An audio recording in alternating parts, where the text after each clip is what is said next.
Hello everyone, मैं doctor Meenal Dhawalia, gynaecologist, infertility consultant and laparoscopic surgeon. आज हम बात कर रहे हैं जेस्टेशनल डायबिटीज़ के बारे में। What is gestational diabetes? When the diabetes is diagnose first time in the pregnancy, it is known as gestational diabetes. वो हमको डिस्कस करना क्यों ज़रूरी है? Because nowadays gestational diabetes is on the rise and इसकी वजह से न सिर्फ मदर को थोड़े कॉम्प्लिकेशन होने के चांसेस होते हैं, but at the same time baby की ग्रोथ में भी काफ़ी ज़्यादा प्रॉब्लम आ सकते हैं और बेबी को भी थोड़े बहुत कॉम्प्लिकेशन हो सकते हैं। तो ये वीडियो में हम जानेंगे जेस्टेशनल डायबिटीज़ के बारे में। जेस्टेशनल डायबिटीज़ की सिम्टम्स क्या होती है? Most of the time they don't give you any symptoms. कभी कभी जब बहुत ज़्यादा शुगर बढ़ने लग गई तो उन्हें इंक्रीज थर्स्ट, मतलब बहुत ज़्यादा प्यास लगती है, या इंक्रीज यूरिनेशन होता है, या कभी कभी बहुत ज़्यादा वेट गेन, या कभी बहुत वेट लॉस होने लगता है। कभी कभी मदर को कोई भी सिम्टम्स नहीं होती है, बट जब डॉक्टर चेक करते हैं तो उन्हें लगता है कि बच्चे का फीटल वेट कुछ ज़्यादा ही बढ़ रहा है या एमनियोटिक फ्लूइड बहुत ज़्यादा बढ़ रहा है। ऐसे केसेस में भी डॉक्टर सस्पिशियस हो जाते हैं कि शायद ये जेस्टेशनल डायबिटीज़ की वजह से हो रहा है, एंड वो फिर आपको इन्वेस्टिगेट करना चालू करते हैं। तो क्या कोई स्पेसिफिक कॉज है जिसकी वजह से जेस्टेशनल डायबिटीज़ होता है? तो एज सच तो कोई कॉज नहीं है, बट येस, कभी कभी हेरिडिटरी और ओबेसिटी ये आपको ज़्यादातर जेस्टेशनल डायबिटीज़ की वजह से ले जाते हैं। तो क्या कोई रिस्क फैक्टर है जिसकी वजह से आपको ज़्यादा चांसेस है कि आपको प्रेगनेंसी में डायबिटीज़ होगी? तो येस, अगर आप ओबेज़ हो तो आपको ज़्यादा चांसेस हैं। अगर आपकी पहली प्रेगनेंसी में आपको डायबिटीज़ हो चुकी है और आपकी ये सेकेंड प्रेगनेंसी है, तो there is a fair chances कि इस प्रेगनेंसी में भी आपको डायबिटीज़ होगी, एंड इस टाइम वो डायबिटीज़ टाइम से, मतलब थोड़ी अर्ली इन प्रेगनेंसी भी हो सकती है।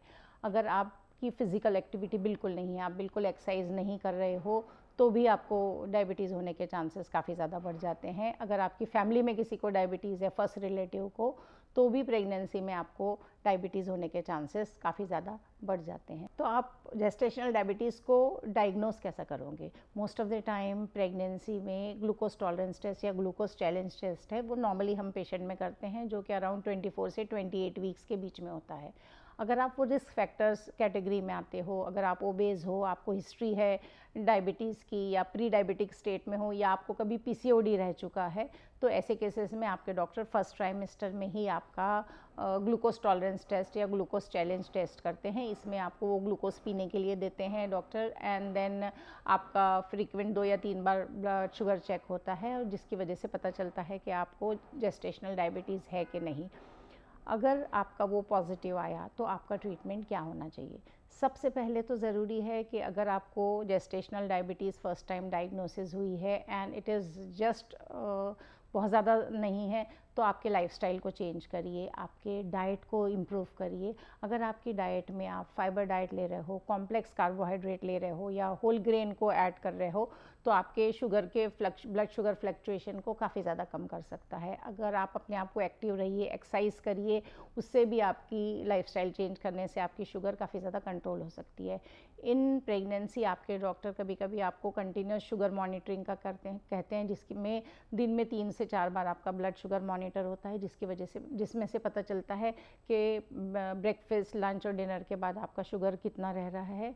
अगर वो नॉर्मल से ज़्यादा है और आपकी लाइफस्टाइल और आपके एक्सरसाइजेज से शुगर कंट्रोल नहीं हो रहा है, इन केसेस में आपके डॉक्टर आपको इंसुलिन इंजेक्शन भी चालू कर सकते हैं, जो आपके ब्लड शुगर को नॉर्मल रखता है during pregnancy, and then after delivery वो आपका चेक करके अगर वो नॉर्मल हुआ तो ग्रेजुअली उसको बंद कर सकते हैं।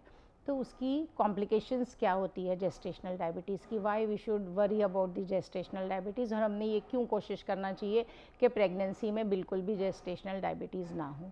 तो इसके इफ़ेक्ट मदर में भी कुछ थोड़े बहुत कुछ कॉम्प्लिकेशन होते हैं और बेबी में भी हो सकते हैं। अगर हम मदर की बात करें तो because of the diabetes patient को थोड़े ज़्यादा चांसेस होते हैं हाइपरटेंशन होने के, या प्रेगनेंसी इंड्यूस्ड हाइपरटेंशन हम जिसे कहते हैं, they are more expose for that हो जाते हैं। एंड देन सेकेंडली, क्योंकि बेबी का साइज़ बढ़ता है तो chances of operative delivery, caesarean delivery होती है, एंड कभी कभी ऐसे पेशेंट को डिलीवरी के बाद भी, प्रेगनेंसी के बाद ख़त्म होने के बाद भी डायबिटीज़ रह जाता है, या later in life they have a chance of developing a diabetes.